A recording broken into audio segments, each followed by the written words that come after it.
As A football fan ഞാൻ എപ്പോഴും പറയുന്ന ഒരു കാര്യമുണ്ട്. കളിയാവുമ്പോൾ ചിലപ്പോൾ ജയിക്കും, ചിലപ്പോൾ തോൽക്കും, ചിലപ്പോൾ പിന്നെയും തോൽക്കും, ചിലപ്പോൾ KBFCന്റെ പോലെ 4 കളിക്കൊക്കെ അടുപ്പിച്ച് തോൽക്കും. ഒബ്വിയസ്ലി ഫാൻസിന് സങ്കടം ഉണ്ടാവും നമ്മളെ ടീം പോസിറ്റീവ് റിസൾട്ട്സ് തരാത്തതിൽ. പക്ഷേ കളിയാവുമ്പോൾ തോൽക്കും. ഞാൻ പറഞ്ഞു വരുന്നത് എന്താണെന്ന് വെച്ചാൽ, ഈ തോൽവിനേക്കാളൊക്കെ ചടപ്പിക്കുന്ന ഒരു ഫാക്ടർ നമ്മുടെ പ്ലേയേഴ്സ് ആവശ്യത്തിനുള്ള അല്ലെങ്കിൽ ജയം ഡിസേർവ് ചെയ്യുന്ന തരത്തിലുള്ള ഒരു എഫേർട്ട് ഇട്ടിട്ടില്ല എന്നുള്ള കാര്യമാണ്. നിങ്ങൾ തന്നെ ഒന്ന് ആലോചിച്ച് നോക്കി, ഈ ഒരു സീസണിൽ നമ്മുടെ പ്ലേയേഴ്സ് 100% എഫേർട്ട് ഇട്ട് കളിച്ചതിന് ശേഷമാണ് തോറ്റത് എന്നുണ്ടെങ്കിൽ നമ്മളെ കമന്റ്സിൽ ഈ കാണുന്ന ക്ലബ്ബ് പൂട്ടിപ്പോ അല്ലെങ്കിൽ ആ പറഞ്ഞ നെഗറ്റിവിറ്റി ക്ലബിന് ടുവാർഡ്സ് ഉണ്ടാവില്ല. കാരണം ഈ ഫാൻസിന് എനിക്കറിയാം, KBFCയുടെ ഫാൻസ് എന്ന് പറഞ്ഞാൽ അത്രക്കും ഡെലൂഷനലാ. ഓക്കെ, അപ്പോൾ എഫേർട്ട് ഇട്ട് കളിച്ച് തോറ്റു എന്ന് പറഞ്ഞാൽ അത് ക്ഷമിക്കും, അടുത്ത മാച്ചിൽ നമുക്ക് പിടിക്കാം മക്കളെ എന്ന് പറയും. അങ്ങനെയുള്ള ഫാൻസിനെ കൊണ്ടാണ് ഈ കണ്ട ഉള്ള നെഗറ്റിവിറ്റി ഒക്കെ ഇപ്പൊ പറയിപ്പിക്കുന്നുണ്ട്. അതിന്റെ മെയിൻ റീസൺ എന്താ? ഫാൻസ് ഇടുന്ന എഫേർട്ട് പോലും നമ്മുടെ പ്ലേയേഴ്സ് ഇടുന്നത് പോലെ ഇവർക്ക് തോന്നുന്നില്ല. നിങ്ങൾ എന്നെ ഒന്ന് ആലോചിച്ച് നോക്കി, ഞാൻ എൻ്റെ ക്രഷിന്റെ കാര്യത്തിൽ ഇട്ട ആ ഒരു സെയിം എഫേർട്ട് ഓള് തിരിച്ചു ഇട്ടിട്ടുണ്ടെങ്കിലോ നിങ്ങൾ എന്നെ സിംഗിൾ എന്ന് വിളിച്ച് കളിയാക്കുമോ? ഇല്ല. അതാ പറഞ്ഞത്, efforts very very important. Anyway, മാച്ചിനെ കുറിച്ചിട്ട് ഞാൻ കുറെ പറയണമൊന്നുമില്ല. ഒന്ന്, എനിക്ക് പറയാൻ താല്പര്യമില്ല. രണ്ട്, നിങ്ങൾക്ക് കേൾക്കാനും താല്പര്യം ഉണ്ടാവില്ല. എന്നാലും ഞാൻ പറയാ, ഈ മാച്ച് നമുക്ക് ജയിക്കാൻ പറ്റുമായിരുന്നു. ഒരു ഇച്ചിരി കൂടെ വേണമെന്ന് വെച്ച് കളിച്ചിരുന്നെങ്കിൽ, അവളൊന്ന് ഒച്ച വെച്ചിരുന്നെങ്കിൽ. അതേപോലെയാണ് നമുക്ക് ആവശ്യത്തിനുള്ള ചാൻസ് ഒക്കെ കിട്ടിയതാ. ഈ റിസൾട്ടിലും കോച്ചിനൊന്നും കുറ്റം പറഞ്ഞിട്ട് കാര്യമില്ല. ഇത് വേണമെന്ന് തോന്നണടാ, ജയിക്കണം. ജയിച്ചില്ലെങ്കിൽ നമ്മളെ ഒന്നുമില്ല. ഞാൻ പറഞ്ഞ് വെറുപ്പിക്കണില്ല. KBFC തോറ്റു, അത്രേ ഉള്ളൂ. അടുത്ത മാച്ചിലും ചിലപ്പോൾ തോൽക്കും, ചിലപ്പോൾ ജയിച്ചു എന്ന് വരും.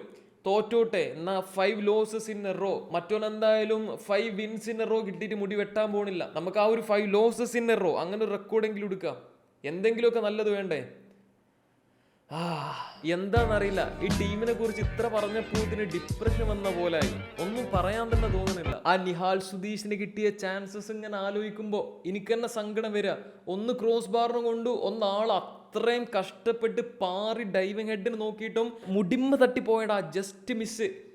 ഇതിപ്പോൾ എന്താണെന്നറിയോ, ഞങ്ങൾ ആളപ്പം വീഡിയോ കൂടെ ചെയ്തപ്പോൾ ഇപ്പോൾ ആള് ഗോൾ അടിക്കുക അല്ലെങ്കിൽ ആള് നല്ല പെർഫോമൻസ് നടത്തുക എന്നുള്ളത് ഞങ്ങൾക്കും കൂടെ പേഴ്സണലായിട്ട് ഫീൽ ചെയ്യാൻ തുടങ്ങിയിട്ടുണ്ട്. ഞങ്ങൾ ഓനെ ജിങ്സ് ചെയ്തു എന്ന് വരെ ആൾക്കാർ പറയാൻ തുടങ്ങി. 2026 ആദ്യം തന്നെ ആള് നമ്മളെ മുന്നിലാണ് പെട്ടിട്ടുള്ളത്. ഇനി കരിയറിൽ വെച്ചടി കയറ്റോ.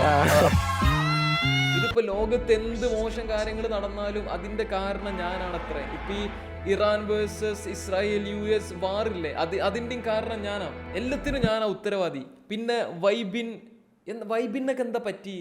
ഇന്നലെ കളി കാണുമ്പോൾ ദേഷ്യം വരാൻ തുടങ്ങി. ഒരാവശ്യമില്ലാത്ത സ്ഥലത്ത് ഡ്രിബിൾ ചെയ്തിട്ട് പന്ത് ലൂസ് ചെയ്യുക, കളി ഡിലേ ആക്കുക, ഇങ്ങനൊന്നല്ല ഇതിന് വൈബിൻ കളിച്ചിട്ടുണ്ട്. ആള് മര്യാദക്ക് കളിച്ചത് കൊണ്ടാണല്ലോ ആളെ മേലിൽ നമുക്കൊരു എക്സ്പെക്ടേഷനും ഒരു സംഭവമൊക്കെ വന്നത്. മര്യാദക്ക് ഒരു 60 മിനിറ്റ് പോലും ആള് ശരിക്ക് കളിക്കണില്ല. അതുകൊണ്ടാണ് എബിൻദാസിനെ കൊണ്ടുവന്നത്.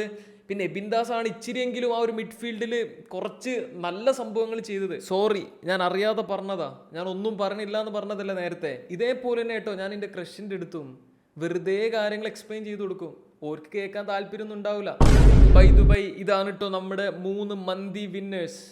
സ്ട്രീമിൽ 3 വെച്ച് കൊടുക്കാനായിരുന്നു അന്തിമ തീരുമാനം. അപ്പോൾ ഇവരാണ് വിൻ ചെയ്തിട്ടുള്ളത്. Please DM me on Instagram, ഞാൻ അപ്പം അയച്ചിട്ടുണ്ട്. നെക്സ്റ്റ് അപ്പ് അൽ നസർ. ഏകദേശം KBFCനെ പോലെ തന്നെ എനിക്ക് ഇവര് ഡിപ്രഷൻ തരാൻ റെഡി ആയിട്ട് നിൽക്കുകയാണ് കേട്ടോ. ഇത്തവണ ജസ്റ്റ് മിസ്. നിയോ മെസ്സിക്കെതിരെ CR7 ഇല്ലാതെയാണ് അൽ നസർ കളിച്ചത്. ആൻഡ് 94-ാം മിനിറ്റിലെ ഗോളില് സിമഖാൻ അടിച്ച ഒരു ഗോളിലാണ് അൽ നസർ ജയിച്ചത്. ഒരൊറ്റ ഗോളിന്. നിയോമിന്റെ കീപ്പർ ഉണ്ടല്ലോ, നമ്മൾ ഈ 10 out of 10 കീപ്പിംഗ് പെർഫോമൻസ് എന്നൊക്കെ പറയുന്ന പോലെയാണ് ആ ഒരു ലാസ്റ്റ് മിനിറ്റ് ഗോൾ കൺസീഡ് ചെയ്യണവരെ. എന്നിട്ടും ആൾക്ക് 9.2 റേറ്റിംഗ് ഉണ്ട്. ഒന്ന് ആലോചിച്ച് നോക്കി. അതിനിടയിൽ കളിൻ്റെ അവസാനത്തിലൊക്കെ വെച്ചിട്ട് നിയോ മെസ്സി ക്രോസ് ബാറിനും പോസ്റ്റിനടിക്കലും അയ്യോ വീണ്ടും ബോട്ടിൽ ഏതോ തന്നെ വിചാരിച്ചതാ. ലാസ്റ്റ് വെച്ചാണ് രക്ഷപ്പെട്ടു. അൽ നസർ 5 ഗോളിന് ജയിക്കുമ്പോൾ വരെ നോൺഷലാൻഡ് ആയിട്ട് നിൽക്കുന്ന ജീസസ് വരെ ഈ ഒരു ഒറ്റ ഗോളിന്റെ ജയത്തിൽ ചാടി കളിക്കേനോ. അത്രക്ക് എന്താ പറയാ ഇമ്പോർട്ടന്റ് ആണ് ഈ ഒരു ജയട്ടോ. എക്സ്പെഷ്യലി അൽ അഹ്ലി ആൻഡ് അൽ ഹിലാൽ അവരുടെ മാച്ചസ് ജയിക്കുന്നോടത്തോളം കാലം അൽ നാസറിന് ഒരു പോയിന്റ് പോലും ഡ്രോപ്പ് ചെയ്യാനുള്ള ഒരു ഓപ്ഷൻ ഇല്ല. ഞാൻ അന്ന് പറഞ്ഞ പോലെ തന്നെ സീസണിന്റെ ലാസ്റ്റിലെ 6 ഫിക്സ്ചേഴ്സ് അതിൽ അൽ നാസർ എന്തായാലും കുറച്ച് പോയിന്റ്സ് ഡ്രോപ്പ് ചെയ്യും. ആ ഒരു മൊമെന്റ് വരെ ഇനി അങ്ങോട്ട് പോയിന്റ്സ് ഡ്രോപ്പ് ചെയ്യാനുള്ള സമനിലക്ക് പോലുള്ള ലക്ഷറി അൽ നാസറിന്റെ മുന്നിലില്ല. ഇത്തവണ അവർക്ക് കപ്പടിക്കണം എന്നുണ്ടെങ്കിൽ. Next up America, Inter Miami and Messi. Inter Miami DC യുണൈറ്റഡിനെതിരെയുള്ള അവരുടെ മാച്ച് 2-1 ജയിച്ചിട്ടുണ്ടായിരുന്നു.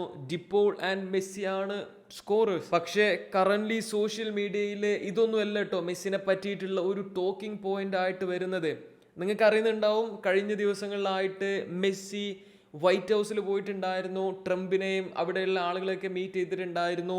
അവർ MLS ചാമ്പ്യൻസ് ആയതുകൊണ്ടുള്ള ഒരു സംഭവമാണ്, അവിടെ നടന്നുകൊണ്ടിരിക്കുന്ന ഒരു ട്രഡീഷൻ ആണത്. ചാമ്പ്യൻസ് വൈറ്റ് ഹൗസിൽ പോയിട്ട് പ്രസിഡന്റിനെ കാണുക, ബ്ലാ ബ്ലാ, അങ്ങനെയുള്ള സംഭവങ്ങളൊക്കെ. പക്ഷേ ആ ഒരു ഇവന്റിന് ശേഷം എൻറ്റയർ അർജന്റീന തന്നെ മെസ്സിയെ ഹെയ്റ്റ് ചെയ്യാണ്, അല്ലെങ്കിൽ മെസ്സിക്കെതിരെ സംസാരിക്കുകയാണെന്നൊക്കെ ഞാൻ പറഞ്ഞാൽ നിങ്ങൾ വിശ്വസിക്കുമെന്ന് അറിയില്ല. പക്ഷേ അർജന്റീൻ സോഷ്യൽ മീഡിയ കത്ത് ആയിരുന്നു. അവർ പറയുന്നത് എന്താന്ന് ചോദിച്ചാൽ, ട്രംപിനെ പോലെ ഇത്രക്കും ഈവിൾ ആയിട്ടുള്ള ഒരാൾക്കൊപ്പം മെസ്സിക്ക് എങ്ങനെ അത്ര സിമ്പിളായിട്ട് നിൽക്കാൻ കഴിയുന്നത്? അയാൾ വാറിനെ കുറിച്ചിട്ട് പറയുമ്പോൾ ഇന്റർ മിയാമിയുടെ ടീംമേറ്റ്സും മെസ്സി എല്ലാവരും കൂടെ ക്ലാപ്പ് ചെയ്യുന്ന ഒരു ക്ലിപ്പും വൈറലായിട്ടുണ്ടായിരുന്നു. ഇതെന്താ സംഭവം എന്ന് വെച്ചാൽ മെയിൻലി പൊളിറ്റിക്സ് ആണ്. രണ്ടാമത്തെ ഒരു കാരണം ലറ്റീനോസ് ആൻഡ് ഇമിഗ്രേഷൻ, അതുപോലെ ഐസ്, അമേരിക്ക, അങ്ങനെയുള്ള കുറേ പൊളിറ്റിക്സ് റിലേറ്റഡ് ആയിട്ടുള്ള സംഭവങ്ങളൊക്കെ വെച്ചിട്ടാണ് ഈ സംസാരിക്കേണ്ടത്. അവർ ഫുട്ബോൾ വെച്ചിട്ടല്ല ചിന്തിക്കേണ്ടത്, പൊളിറ്റിക്സ് വെച്ചിട്ടാണ്.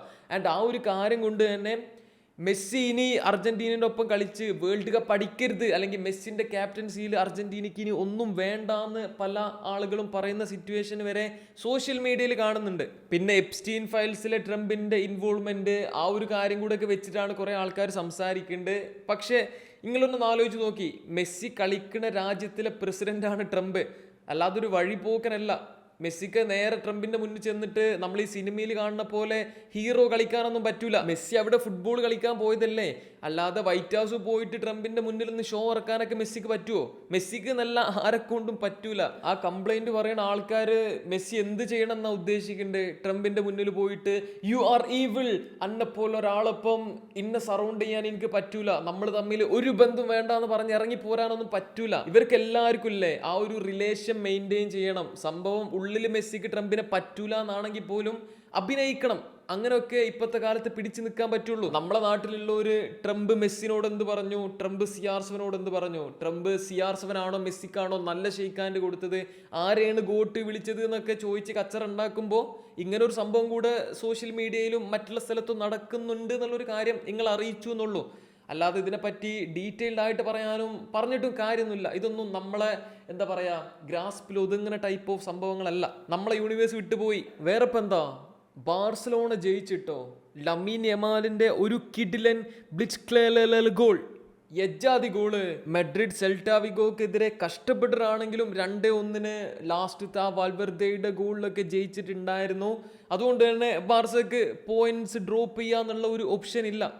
കഷ്ടപ്പെട്ടിട്ടാണെങ്കിലും അവർ ആ ഒരൊറ്റ ഗോളിന് ജയിച്ചു. ആൻഡ് ആ ഒരു 4 point ലീഡ് അതിപ്പോഴും മെയിൻറ്റെയിൻ ചെയ്യുന്നുണ്ട്. ഞാൻ വീണ്ടും പറയാ, മണ്ടത്തരങ്ങളൊന്നും കാണിച്ചില്ല എന്നുണ്ടെങ്കിൽ ലാലിഗ ബാർസക്ക് സുഖമായിട്ട് അടിക്കുക. അതിന് പുറമെ ചാമ്പ്യൻസ് ലീഗിലും ഒരു കണ്ണ് വെക്കുന്നത് നല്ലതാണ്. ഏറ്റവും ചാൻസ് ഉള്ള ഒരു ക്ലബ് തന്നെയാണ് ബാർസ, വെറുതെ പറയല്ല. അത്രക്കുള്ളൂ. ബൈ.